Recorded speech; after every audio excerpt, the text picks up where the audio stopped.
Hello and welcome along to the start of season 15 from this FM21 Builder Nation story with Bangor City with me, Daniel. It's part 135 today, and this is the first episode I'm recording since I know the head coach series is finished. So from this week, we will be going every weekday with this series, a minimum of 5 episodes a week from Bangor City. Please do put a thumbs up on the video if you're looking forward to it. Subscribe down below and turn that notification bell on. It's going to have the odd special, a mini-series and experiment between now and FM22 at the weekends. And of course, plenty more on this one. Because as the title gives away, it has been a massive summer for Welsh football. We've got Copenhagen today, the second leg of a Champions League qualifier. We've actually had a pretty difficult draw so far. But Welsh football has changed as we know it. And this season, as a warm-up event for what we're looking forward to in the future, is going to be something special. So I really hope you're looking forward to it as much as I am. I will put yesterday's episode up in the eye above just in case you missed the new schedule. But for the new season today, we have got so much to get through. So firstly, let's start by having a look at our transfers and our schedule so far. But then there's an awful lot of Welsh football we've got to evaluate. There is one bit of bad news, but we'll come to that a bit later on. So let's start with our transfers. Now, possibly on a personal club level, the quietest summer we've had in about 5 years. I certainly don't think we've had one this quiet for a long time. We knew about the big guy who was coming in, Henry McWilliams from Sheffield United on a free agent deal. Really solid backup player in multiple positions. Has started a League Cup game, come off the bench twice in the Champions League. He's just a slight upgrade in multiple positions, and he gives us a really strong defensive substitution. However, the other one that came in is a former player, and just to fill a squad depth position. Joshua Pugh, third choice goalkeeper, 1.5 star ability, 210 quid a week after leaving us for Nottingham Forest. Made sense. He comes in and will be back up to Wickens, and the returning Roberto Simancas. What a legend he is. He is joining us for yet another season. We're paying a bigger wage than we've ever paid to a player before. £16,500 a week. He is worth every penny and a little bit more. 2 clean sheets in the Champions League already. What an absolute superstar. And keeping him for another year, I think a couple of you mentioned it fairly in the comments. He has been a difference maker, and he will continue to be so. We've also, as well as not having many new signings, got the likes of Kresimir Loza back from a big loan spell. So we have got a few that are like new signings. Loza, 3 goals in 2 appearances this season. We have been able to promote a few youth players, and we've been able to get a couple like him back from loan. So we really are a little bit stronger.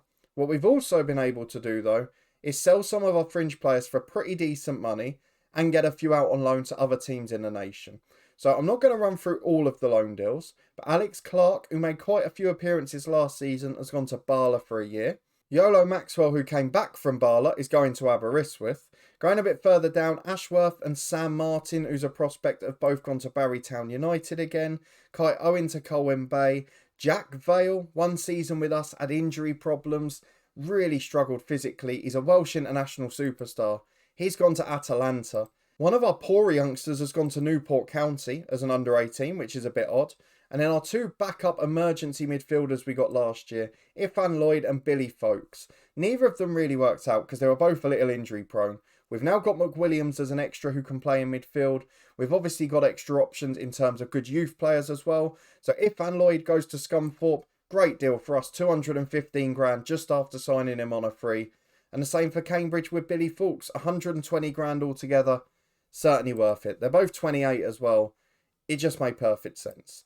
Nothing else happened earlier in the window, but there are a few that have extended their loans another year at their other clubs. So if we go back, Peter Holding has stayed at Huddersfield for 1 more year. We're just trying to give him as much football as possible. And there's a sea of other players that aren't on the pass screen who have gone out on loan for this season. So we're still looking after other clubs in the nation, but we have had a couple of blows before we move on to the excitement. The first one of that is the Welsh national team, because Mark Hughes, after the 2034 World Cup, resigned from his role, or retired, whichever one it was. We applied for the role, and we were rejected in favour of Ian Bennett. Now, I don't know if he's been favoured just because he's Welsh, but he's been the TNS manager for the last 11 years. So Ian Bennett is a man who has been runner-up to us every season, is nowhere near as good as us. I mean, it's a great sign for the reputation of the Welsh League that he would get offered the job. And maybe even so, TNS will get a better manager in as a result. We'll wait and see if that happens or not.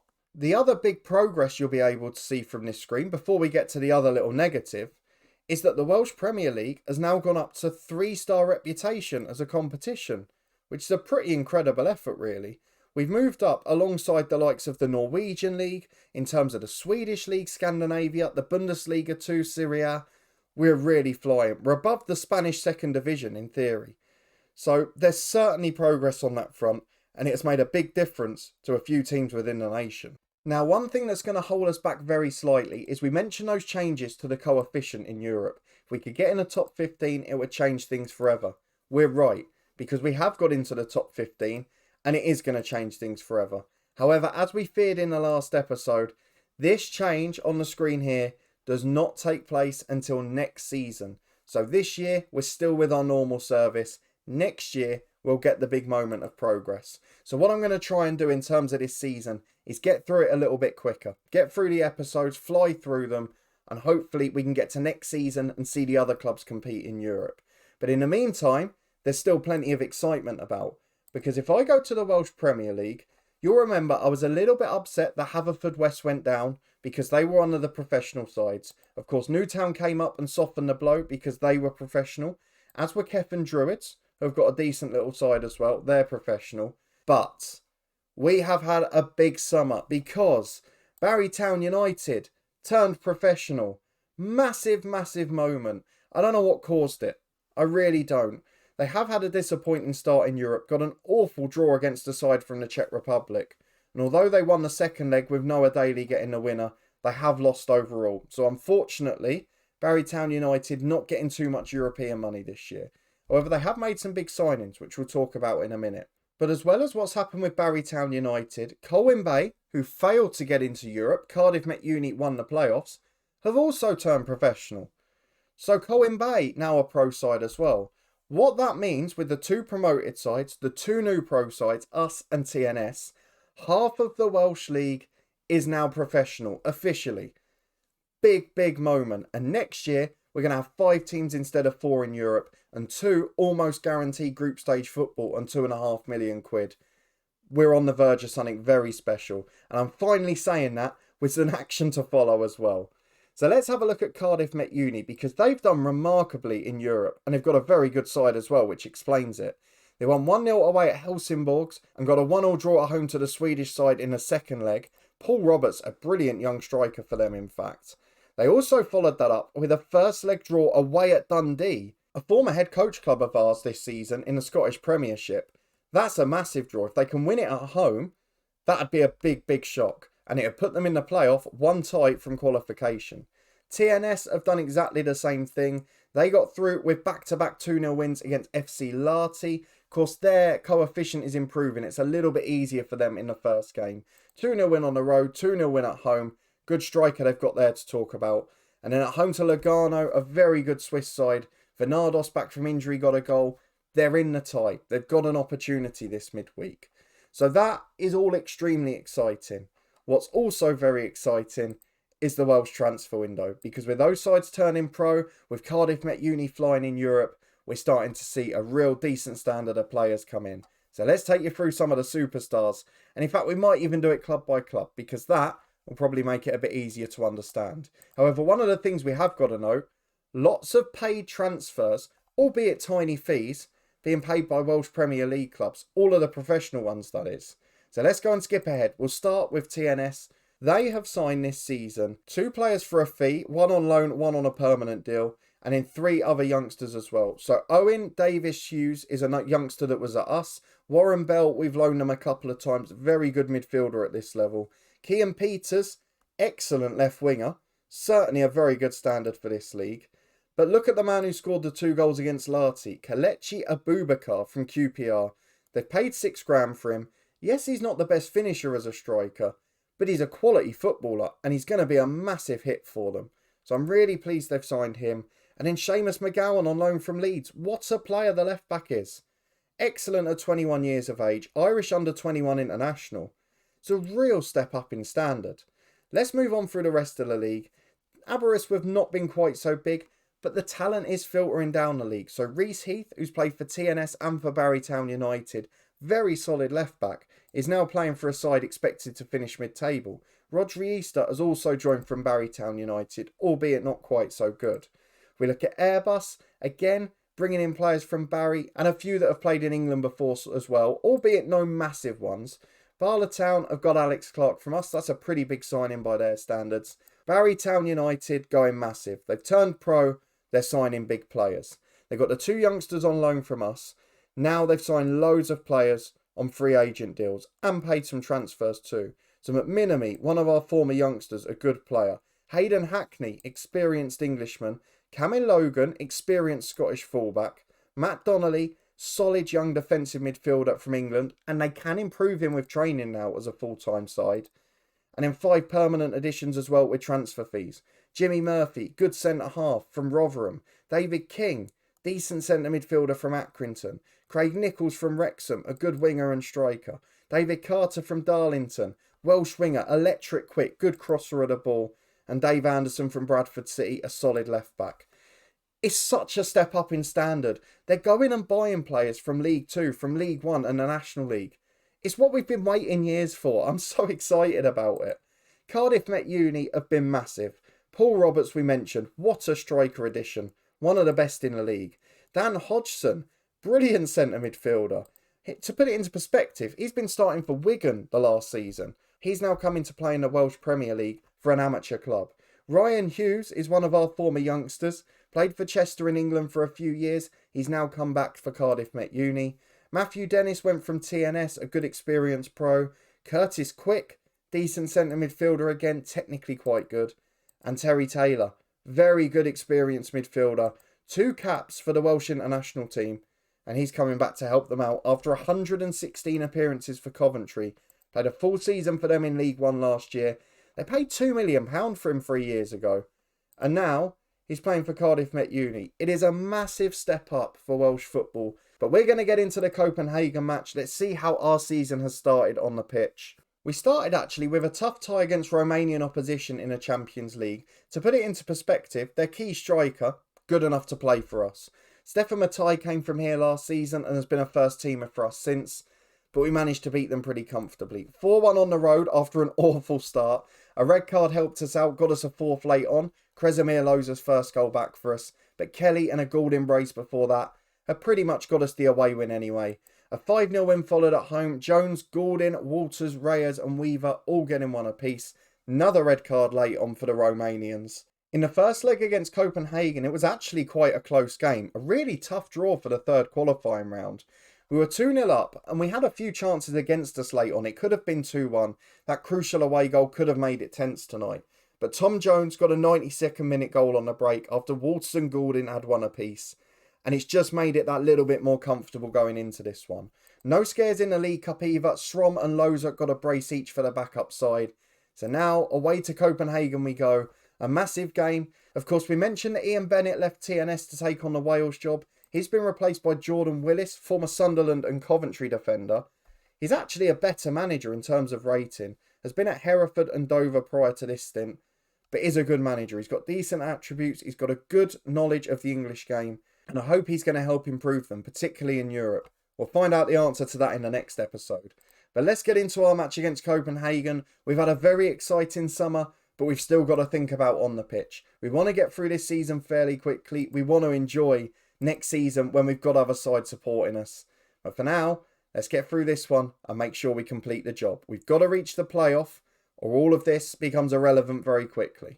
And here we go. A couple of slight changes tactically. Yesten Weaver has now resumed as first choice ahead of Stefan Matai. We are still looking for another left back to join us. We've got McWilliams on the bench.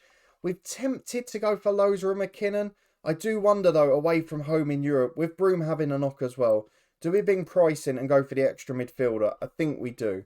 But the rest of the team largely picks itself. We found a way to get Bulkley and Jones in together. Although Bulkley not started the season well. He's thrown his toys out the pram.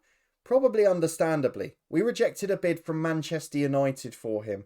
Yes, Manchester United are chasing Kyo Bulkley. He is wanted by a sea of brilliant clubs. At the moment, it's Valencia, West Brom, Rangers and Burnley. I mean, he's been absolutely brilliant and he does deserve to go. But this Builder Nation requires that I keep him and Tom Jones, and I'm going to do exactly that. So our lineup for today is Simancas in goal, back for another season, a massive addition. McDonald and Weaver the fullbacks with Kelly and Whittaker as centre-half. Lloyd, Reyes, Bulkley and Jones the midfield diamond. Gordon and Walters the centre-forwards. And probably one of the strongest benches we've ever had.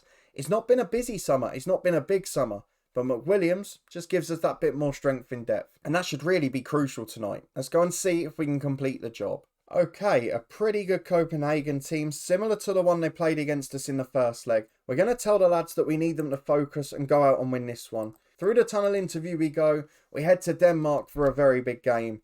And a Champions League playoff place is at risk if we don't start this one well. As Bulkley takes a corner kick early doors, Nielsen heads away at the centre-half. Whittaker picks it up back to Kai McDonald.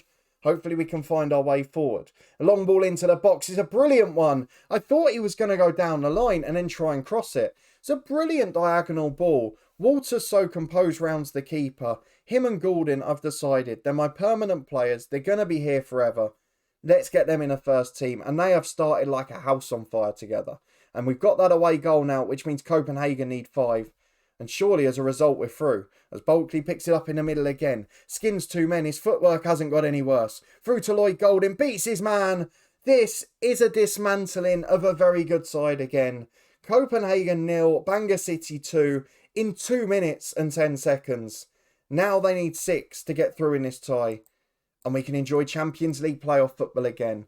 And imagine, I know it's unlikely, that we get to the last 16 again. Those coefficient points look juicy. As Lloyd gets the ball back to Reyes. Switch to Weaver on the left wing. Had a proper renaissance in his career here. Gets to the byline. Delivers for Tom Jones. Good block by the defender. Excellent work. And it's behind for a corner kick. I'm getting so excited at the moment. Watching these lads play. Watching us dismantle very good sides. And also watching what's happening in Welsh football. There's been a massive step up in the transfer windows this year. Knowing that next season we're going to have 3 sides. Just 1 game away from the group stages. It's going to make such a big difference for us. And I'm so excited for it. As Nielsen heads the ball away to Harvey Lloyd. You're going to have to put up with me this season, I'm afraid. Telling you how exciting next season's going to be. I will make sure it's a couple less episodes that we fly through the year. But my words, this is the moment we've waited for. We've battled for 14 years. We've had those frustrating nights in Europe. We've had those domestic dominant seasons because no one else has competed. And now it's finally going to be worth it. As Brun clears downfield for Esperson. 23 minutes gone. Kelly mops up. It's Rolls-Royce defending that. Down the line to Weaver. He gives it away just as I say that. The ball forward though from Copenhagen only finds McDonald. Up towards Gordon. It's a brilliant run. But a shot straight at the keeper. Remains 2-0 on the night. But this has been dominance. It's been absolutely brilliant to watch. And we've got a corner kick again as we pass the half an hour mark. Bulkley into the back stick. Good header away. And now the Danish side can counter. They've got a 2-on-2 up front here. Frank has skinned his defender. I think it was McDonald there. Frank gets in and put his shot wide. The keeper just about narrowed the angle there. I think it's probably a little bit too easy and a bit too lenient to give Simancas credit for that. As Reyes puts the ball downfield from a throw-in. Gordon goes back into McDonald and now Harvey Lloyd. Great to see after his injury troubles last year that McDonald has come back this season firing on all cylinders. As Bulkley gets it inside to Harvey Lloyd. Got 2 up in midfield with him. Instead goes to the overlapping McDonald. Marauding down the line as he has all game so far. Gets towards the byline. Delivers to Tom Jones. Volley's just over the bar. Lovely ball into the corridor. But Copenhagen survive. And there it is. What a lovely, comfortable night in Denmark. We didn't think we'd be having these a few years ago, did we? Absolutely brilliant display. And a couple of minutes into the second half, Simancas playing out short from the back to Whittaker. Long ball forward is pretty aimless in truth. Harlev brings it down for Frank at right back. He's got an overlap, but Weaver makes the challenge, forces him backwards. Christensen down the line. Being pursued by Bulkley, but can't get enough on it. Frank gets the ball out wide, crosses in. Kelly clears away. Excellent defending again. And it releases Tom Jones, who gets there first. Picks it up, cutting in from the left wing. Got Walters with him. Instead goes alone. All the way to the edge of the box, Tom Jones. And he shot Tess Hedegaard as well. Thought he tipped it over, but in the end, he lets it go. And it's just onto the roof of the net. Excellent performance from Bangor City. as with 27 minutes remaining. It's Diarra with a throw on the right. The Danish side looking to get that goal at least. They have shown a bit of a threat in both legs. And there they are. Larison heads in. It's a good delivery. Simple as you like, really, the goal. And a little bit of arrogance creeping in there. Thankfully, it's only a consolation. They're not getting 6. But it is still a warning sign nonetheless, as Nielsen's got a free kick, quarter of the game to go. We will make subs after this highlight, as they're in again with Larison. Time to wake these boys up, because there have been a few minutes where we've been a little bit lax here. Right, Yesten Weaver is complacent. Let's bring on Stefan Matai. We've got Ruben Reyes has had a poor game. Let's bring on Strom for him. And then Tom Jones has not been the best either. So, Henry McWilliams on. We're going to put Bulkley number 10, Strom and McWilliams in the middle. 23 minutes to hold on. And after 2 poor goals conceded, let's see if we can get the win on the night. Well, the game has really calmed down now. We've got to the final 3 minutes. We can start celebrating our progress to the next round. But we want to get that win on the night as McWilliams goes wide to Kai McDonald. Back to McWilliams again. Beats a thundering sliding challenge. Bit of a lunge there which he escaped. Strom gets the ball in the middle to Harvey Lloyd.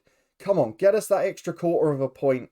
It will really help the Welsh nation. Because we've got into the top 15 in Europe now. But we've got to stay there. As McWilliams gets the ball out wide again to McDonald. 2 in the middle if he can deliver. Back to Strom on the edge. Knocks it down for Harvey Lloyd. Playing a bit safe there. He's got McDonald out wide again. It's a lovely switch of play. Through ball to Goulding. Goulding puts it away.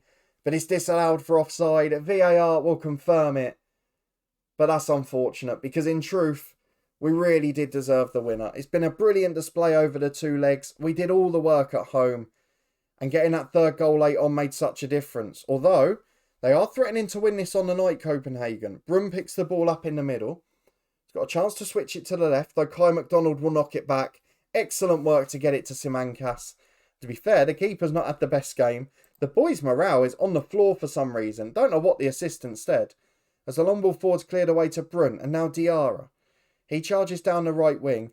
It would be a bit of a shame if we lost that point, but the cross is blocked away to Jensen. And now we'll take the draw on the night. Diarra gets it on the right to Brun.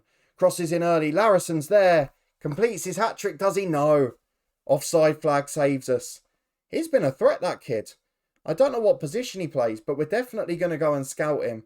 2-2 on the night is the score. It is 5-2 on aggregate. It's a comfortable win. He's a right winger, so it's not ideal having him in. But Larison caused us some threat. Let's go and see who we'll face in the playoff round and plan when we're next going to be back.